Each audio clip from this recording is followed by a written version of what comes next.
Am I overreacting by leaving my BF because of a joke about his brother SAing me? We tried to have a baby, but my BF is infertile. He suggested his toxic twin brother Tom be the biological father. They made disturbing jokes about switching places during intimate moments, which shook my trust. I found suspicious messages between them, and I moved out. I'm at breaking point. I've been with my F29 BF M34 Toby for 5 years in total. For the past year, we had been trying for a baby with no luck. Eventually, we went for testing. Well, I did, and I'm fine, so Toby went, and he is infertile. He was devastated. I was more optimistic, saying I was very open to adoption. After a few weeks, he came to me with a suggestion. Toby has an identical twin brother, Tom, and yes, he wanted to get his brother to be the bio father to our baby. The thing is, his brother is a toxic a-hole. He never can get past 3 dates with a woman because he is an a-hole. I've accepted that he will always be in our lives, as he and Toby are very close. When I met Toby, Tom was working on the other side of the country, and I didn't even meet him for 2 years in person. But Toby is different when with Tom. He's kinda toxic too. There was a point after Tom moved back that he started to make jokes about me, but they were mean, and Toby laughed and joined in. I'm normally quiet and non-confrontational, but I blew up on them and they stopped. But things have not been good between Tom and I since. So I wasn't on board with Toby's suggestion. He brought Tom home with him one night to discuss it with me. I sat and listened, and then Toby made a joke about us making the baby the old-fashioned way as it was cheaper. I said no. Gross, no thanks. And then Tom said, how do you know we haven't already had SSC? I looked confused, and he said, when you are drunk, you can't tell us apart, and us brothers like to share. I looked at Toby, and he was laughing and nodding. I said that I can tell them apart, and I know my boyfriend. But then Toby said that in the dark and being drunk, I wouldn't know. They intimated this had happened in the past. I was very angry. Then Tom added fuel to the fire, saying that he wanted to be there to see our baby being born, and as I shouldn't be embarrassed as he had seen what I have before, then he winked at me. They were both laughing, and I just left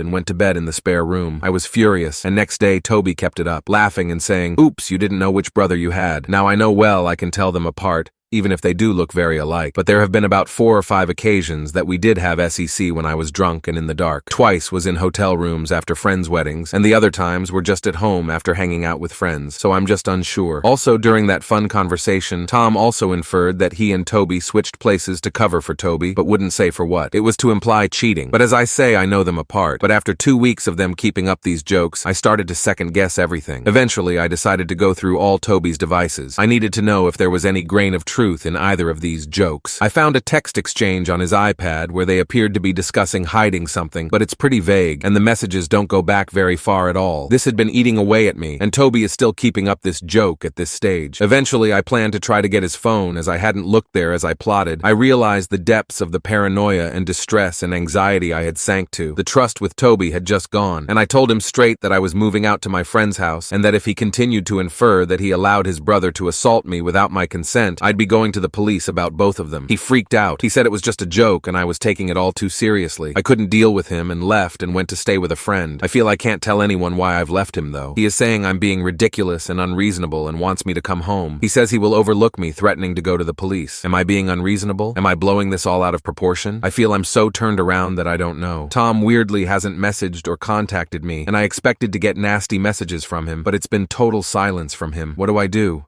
Relevant comments. Commenter. Sometimes it's a good thing not to be linked to a person with a baby. I think destiny shows you a way out and you should take it. Commenter. Unfortunately, your BF has killed your relationship by planting a seed of doubt in your mind that you can never get rid of. No matter how many times he says only joking, he'll never be able to prove it. I'd also strongly consider taking their confession to the police. Even if nothing comes of it, you will have sent a clear message that there are certain things you don't joke about. Commenter. Please, please, please stay away from them. I don't think they are joking. Why would the man who claims to love you go along with this joke? He showed who he really is. Honestly, they sound like fiscos. I would never feel safe around them, let alone bring a child into the mix. Don't feel bad about telling people either, because God only knows how many other women they have done this to. Thank God you found this out before you got married or had kids. I would also rethink going to the police, because if this is true, this is rape. Story 2. AITA for uninviting 25 family members to my wedding 6 weeks to show time. I have had this Halloween wedding planned for 2 years. The venue I wanted has a wait list. All of a sudden, my mom and grandma decided the wedding was satanic and wanted me to make last-minute changes. I told my mom and grandma a firm no. 2 years my family has known about this, and because I have told them no, half my mom's side thought they would be cute and say they aren't coming in a random ass power struggle. I told them fine and canceled everyone invitations who complained or backed my mom or grandma on this. One of my sisters acted like she stepped out of bridesmaid duty, so I replaced her. It was about 25 people that decided to act stupid at less than 6-week mark, so I sent out uninvited invitations transition, and I sent out new QR codes for those attending, and the venue will check in by only those to let people in. My aunt, who was one of the uninvited, told me people are allowed to disagree with me, and that doesn't mean can pull an invitation from a wedding that they have made plans to attend. I told my aunt they had 2 years for complaints, but saying you are not going at 6 weeks before my wedding is bullshit, and everyone fucked around and found out I will not be bullied by my family over this. Relevant comments. Commenter, NTA, sounds like a blast. Which bride are you dressing as? OP, a light blue corpse bride dress, and then I'm gonna have light blue hair. Commenter, congratulations on your upcoming marriage. Let them boo-hoo about not being there. You're right, the fucked around and found out the hard way. They won the prize of being uninvited. Enjoy your epic Halloween, best day of the year in my opinion. Wedding, are your guests dressing in costume as well? Either way, I hope y'all have a wonderful and fun day.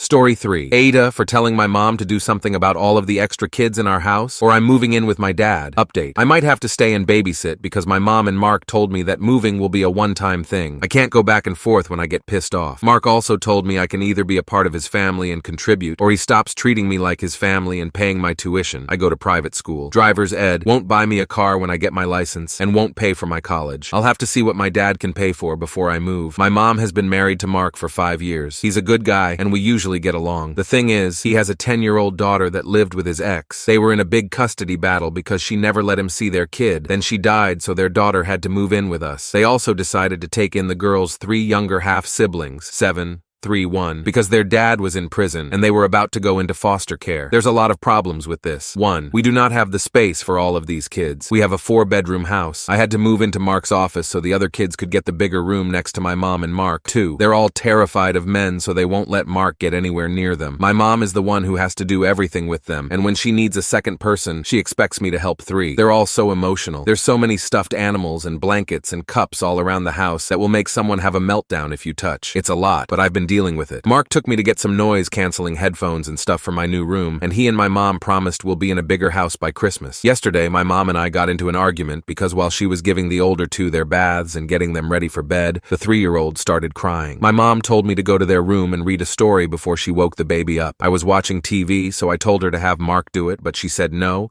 and told me to get up and read the story. I didn't want to, so the baby ended up waking up and she was pissed. She was saying this is a change for all of us, and I need to help the family. I told her it's not my job to raise the kids she decided to take in, but she told me if I do that again, she'll shut off the Wi-Fi at night. I told her it's still not my job to raise the kids, even if we don't have Wi-Fi, and she needs to do something about all of the extra kids in our house, or I'm moving in with my dad. Now she's pissed, and Mark is saying I was being unreasonable, and it wouldn't have hurt to read for 5 minutes until she went back to sleep, or my mom was able to get her. Ada for not helping, and for telling my mom to do something about the extra kids, or I'll move. Relevant comments. Commenter. So, I'm seeing a fair amount of people telling OP that they are the AH, but I have a different take. Mark and mom chose to take on the half-siblings of Mark's daughter. These children are terrified of men to the point that Mark isn't the one stepping up with OP's mom when someone needs a bath or story at bedtime. OP is expected to fill those shoes. It's one thing to be part of the family unit and help out, but it doesn't sound like Mark can or is helping OP's mom with these children. That's a major issue here. The truth is that if Mark and mom can't get these kids the help they need to learn how to accept Mark, they will be leaning too heavily on OP. The other part of this sad tale is that OP is used to being an only child,